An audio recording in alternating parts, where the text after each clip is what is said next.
Ito yung gagawing clubhouse. So may nakatayo na pong basketball court.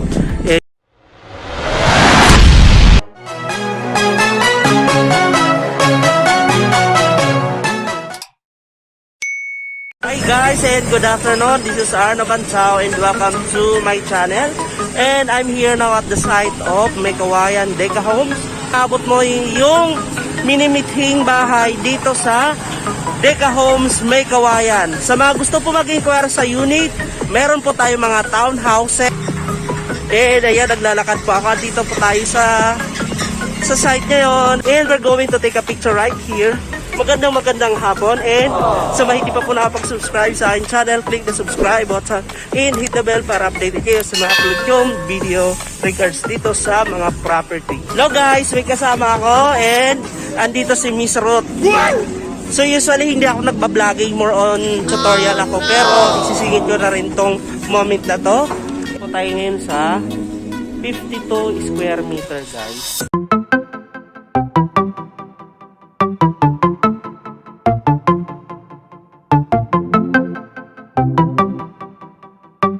Okay, so as you can see, ito po yung ating 52 square meter.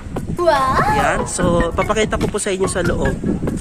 So, ang 52 square meter, para sa inyo pong kaalaman, ay may car parking po siya.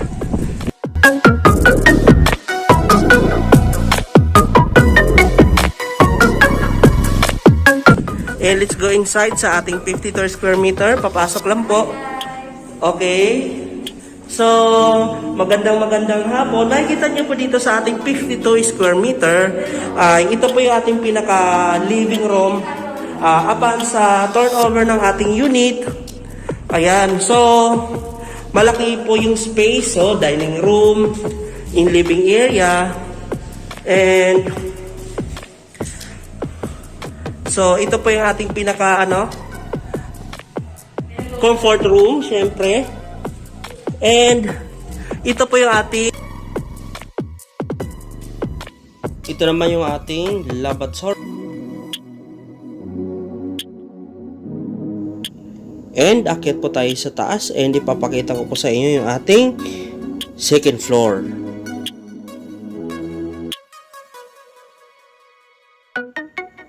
Again, sa ating second floor, makakapag-create po ng 2 or 3 kwarto. Depende po yan sa laki ng pamilya na titira po dito sa ating townhouse na ino-offer. One of the most important na needs ng tao, syempre yung ating shelter or yung matitirahan, especially itong townhouse. This is a good investment for the future, of course. And ayan, matatanaw po natin yung labas ng parking ng ating kapitbahay.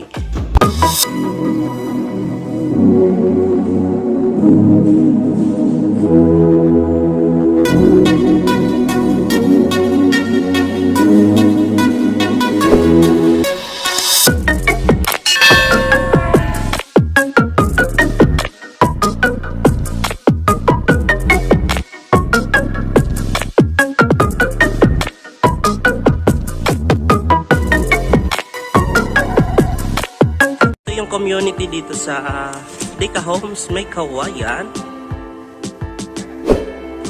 Yan, ready for occupancy na po yan. And meron na rin po yan, naka-reserve na po yan lahat.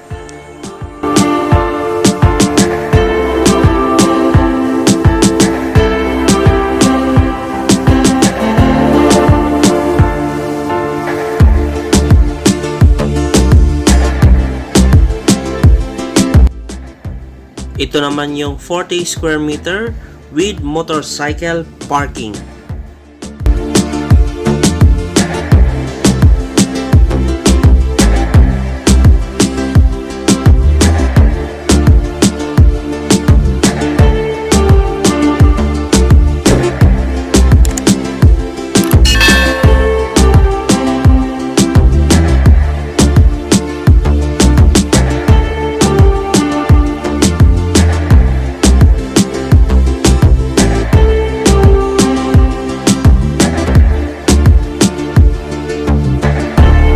Ito yung gagawing clubhouse. So may nakatayo na pong basketball court.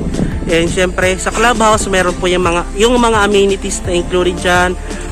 Basketball court, ayan, and swimming pool. So hindi pa po siya ganun kayari, pero soon matatapos din yung construction dito sa clubhouse.